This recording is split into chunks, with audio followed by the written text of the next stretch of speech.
Alfred Kissinger, এই Alfred কিসিঞ্জারকে দায়িত্ব দেওয়া হলো। তিনি গবেষণা করলেন, অ্যানালাইজিং করলেন, 13টা দেশের নাম লিস্ট করলেন, যেই 13টা দেশের মানুষ ইসলাম মানে, যেই 13টা দেশের মানুষের মধ্যে পরিবারতন্ত্র আছে। আল্লাহু আকবার বলেন না। তারা বললেন তার মধ্যে বাংলাদেশ একটি। বাংলাদেশের প্রত্যেকটা মানুষ পরিবারমুখী, প্রত্যেকের পরিবার আছে। ছেলে ভালো হোক খারাপ হোক নিয়ন্ত্রণ হয় পরিবারের মাধ্যমে। কিন্তু ইউরোপ আমেরিকাতে সেখানে পরিবার নেই। কার বাবাকে কার মাকে জানে না। সভ্যতার নগরী বলা হয় জাপানকে। তারা এত সভ্যতার প্রতীক, অথচ তাদের বাবা মায়ের শেষ বয়সে কেউ খবর রাখে না। অর্থাৎ তাদের পরিবার টিকে নাই। এই পরিবার হচ্ছে আল্লাহর পক্ষ থেকে বিশাল এক নিয়ামত। যতদিন পরিবার থাকবে মানুষের বেঁচে থাকার প্রশান্তি বেঁচে থাকবে। যখন পরিবার হারা হয়ে যাবে তখন মানুষের প্রশান্তি বলে আর কিছু থাকে না। আপনারা দেখেছেন কয়েকদিন আগে রেলগাড়িতে আগুন ধরানো হয়েছিল। একজন লোককে টেনে বার করতে চেয়েছিল। তিনি বলেছেন আমার ওয়াইফ মারা গেছে, সন্তান মারা গেছে, আমি কাদের জন্য বাঁচব। তিনি সেই রেলগাড়ির ভিতরে নিজেই মারা গেলেন। যদিও কাজটা খুবই দুঃখজনক এবং আত্মহত্যা হয়েছে, তবে এখান থেকে শিক্ষা হচ্ছে পরিবার ছাড়া মানুষ অসহায়। পরিবার ছাড়া, প্রিয় ভাইরা আমার, যখন ব্রিটিশরা সারা বিশ্বব্যাপী শাসন করলো এবং আমেরিকাকে তারা প্রতিষ্ঠিত করলো, সে আমেরিকাকে প্রতিষ্ঠিত করার পর তারা চিন্তা করলো আমরা তো মহান এক দায়িত্ব আবির্ভূত হয়েছি, মহান ক্ষমতা পেয়েছি, আমেরিকা থেকে গোটা বিশ্বকে আমরা শাসন করি। এই শাসন কতদিন চলবে? আমেরিকার 56তম উপদেষ্টা সেক্রেটারি ইউনাইটেড নেশনের তাকে নিয়োগ দেওয়া হলো।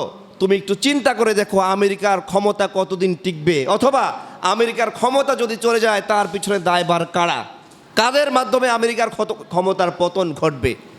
তার নাম হচ্ছে আলফ্রেড কিসিঞ্জার। এই আলফ্রেড কিসিঞ্জারকে দায়িত্ব দেওয়া হলো। তিনি গবেষণা করলেন, অ্যানালাইজিং করলেন, 13টা দেশের নাম লিস্ট করলেন, যেই 13টা দেশের মানুষ ইসলাম মানে, যেই 13টা দেশের মানুষের মধ্যে পরিবারতন্ত্র আছে। আল্লাহু আকবার বলেন না। তারা বললেন তার মধ্যে বাংলাদেশ একটি। এই বাংলাদেশ যেভাবে পারিবারিক গঠনে উঠে যাচ্ছে, এই পরিবার একদিন বৃদ্ধি হবে, উম্মাহ বৃদ্ধি হবে, তাদের দল ভারী হবে। কিন্তু আমেরিকার দল ভারী হচ্ছে না। তার কারণ হচ্ছে তারা পারিবারিক জীবনে অভ্যস্ত নয়। সুতরাং এই দেশের মুসলিম উম্মাহর যদি জনগোষ্ঠী বেড়ে যায়, এটা হুমকি হয়ে দাঁড়াবে আমেরিকার ক্ষমতার। তখন থেকে তারা চিন্তা করলো কিভাবে এই মুসলমানদেরকে পরিবার থেকে দূরীভূত করা যায়। বিভিন্ন এজেন্ডা এনজিওর মাধ্যমে তারা কিন্তু এখনও কিভাবে জনগণ কমানো যায় সেই চেষ্টা করে আসছে। তার আগে বলেছে 2টি সন্তানই যথেষ্ট, তারপরে বলেছে 2টি সন্তান বেশি নয়, একটি হলেই ভালো হয়। সুন্দর সুন্দর সুমধুর বাণী নিয়ে তারা মুসলমান উম্মাদেরকে দমিয়ে রাখার চেষ্টা করেছে। আজও সেই চেষ্টা অব্যাহত আছে। তারই প্রেক্ষিতে হোমোসেক্সুয়াল, তারই প্রেক্ষিতে ট্রান্সজেন্ডার, যাতে করে মানুষের বৈবাহিক জীবন নষ্ট হয়, যাতে করে মানুষের পারিবারিক বন্ধন নষ্ট হয়। এর একটাই উদ্দেশ্য হচ্ছে যাতে জনসংখ্যা কম হয় আর আমেরিকার অস্তিত্ব ঠিক রাখে। নাউজুবিল্লাহ পড়েন না। প্রিয় ভাইরা, এই জন্য পরিবার এটা হচ্ছে বিশাল নিয়ামত।